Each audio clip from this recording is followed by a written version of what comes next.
A lot of it comes from a religious source. I mean, and a lot of it's really genuine. People do not want to accept the idea that what they interpret as meaning, everything is determined.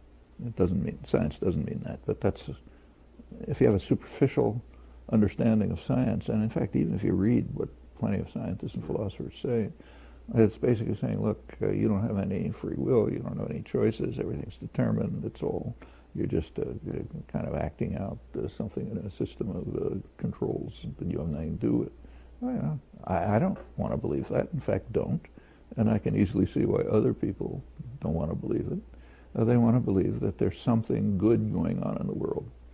Maybe I can't grasp it, but there's a force somewhere that is trying to make us better, make the world better, make good things happen and bad things not happen. And also it's just for personal reasons. To go back to the mother of the dying child, I want to see my child again someday, so I'd like to believe it. One consequence of this array of beliefs is to think that the world was created. And that's very common. I mean, founding fathers, for example, who did want to separate church and state, were called deists. The idea was God, it was even said this way, God is a retired engineer. He got the whole thing started, gave it a kick in the pants, and then he left, and you guys are supposed to run it. That was kind of like sort of secular religion that was common at the time. But at the same time, the U.S. has, since its origins, has been kind of off the spectrum in extremist religious beliefs.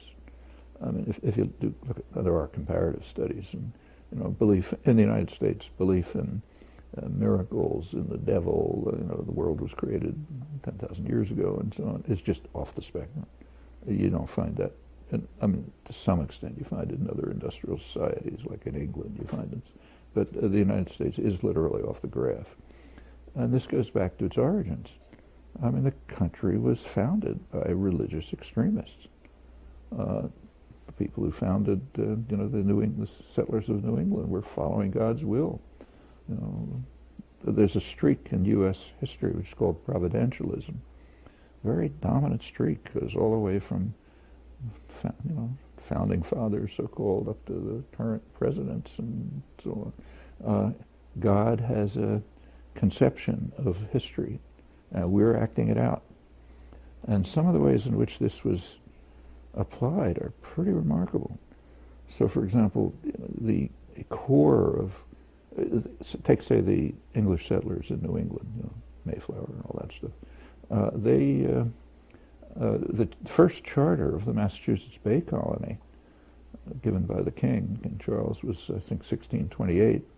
And the goal of the Massachusetts colony was to bring the benefits of civilization, including the Christian religion, to the Indians who were pleading for it.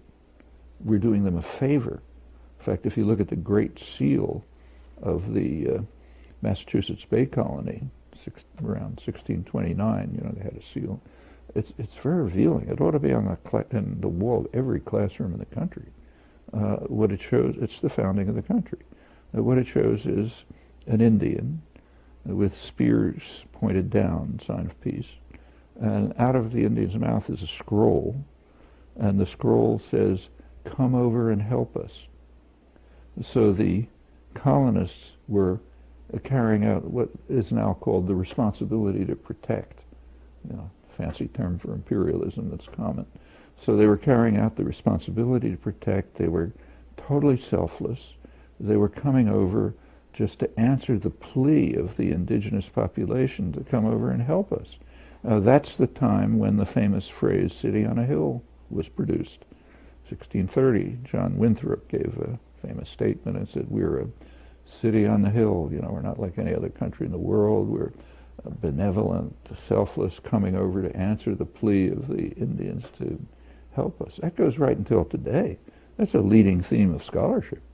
that we're different, and journalism, of course, that we're just different from everyone else because we're a city on the hill, shining city on the hill, as Reagan put it. It's right to this minute.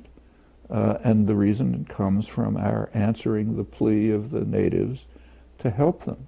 Well, in fact, they exterminated them. And that was explained too. You take a look at, leading Supreme Court justices, commentators, others, they say, well, the ways of God are mysterious. Although we came to help the Indians and we tried, everything we did was in their interest, somehow they withered away, And that's the phrase that was used. They just like the leaves in autumn, they kind of blew away. And this goes right on to the present. I mean, towards the end of the century, like say early 20th century, it was pretty hard to go on with this. So you get people like Theodore Roosevelt, one of the most extreme racist, murderers in American history. That's why he's on Mount Rushmore. He explained to, he was, during the second term of his presidency, it must have been maybe 1906 or 7, I don't know when exactly, he gave a talk to a group of missionaries in which he explained to them that it was for the benefit of the native population that we exterminated them. Literally, almost his words. He said because it enabled a superior race to replace them. And that was very common. You read things like that in Walt Whitman, Ralph Waldo Emerson, the great heroes. This is an extremely racist country. And they invented a mythology of Anglo-Saxonism. We're all Anglo-Saxons, like you and me. We're Anglo-Saxons. Jefferson, for example, who was a big believer in this, said we've got to go back to the 8th century or something, when there were pure Anglo-Saxons, before they were contaminated by others, and that's the ideal of humanity and justice and everything. This runs, Benjamin Franklin, for example, so the thought that we just shouldn't. got there first. He the thought Germans just got there first as a massive. Actually, Franklin thought that we shouldn't allow immigration of Germans and Swedes because they're not white enough. They're kind of a little off color. But we, the pure Anglo-Saxons, just carry civilization forward. It goes, it's incredible, the history of it. I won't go through it, but Hitler looks mild in comparison. And this goes right through in fact, Hitler kind of used this as a model. It goes right through American history, goes right until today. It's part of the American exceptionalism, Wilsonian idealism, very racist, and it's just all over. Okay, well, one aspect of these beliefs is just what most of the world would call religious extremism. So there were what were called great reawakenings in American history, periods of sort of mass enthusiasm, because Christ is coming or whatever it may be. And it's all over the place. It just keeps recurring. There was a big one in the 1950s. And you get, it's changed in the last 30 years in an interesting way. This has been right through American history, but it never really entered the core of the political system. There were, it influenced things. But there was a big change. I think it comes from I don't think it's ever been studied, but my impression is it comes from Jimmy Carter. Jimmy Carter was an honest, sincere, fundamentalist Christian. Probably believed everything he was saying. Kind of like an honest, simple guy. And, so all this business, which most of the world considers kind of like off the wall, he believed. And I think party and American elections are essentially run by the PR industry, and party managers got an idea, I think. I can't prove it, but it seems to me what happened is this. Party managers recognized that if you pretend to be, a devout Christian, you pick up like 30% of the vote. And in fact, every presidential candidate since Carter has professed to be a devout Christian.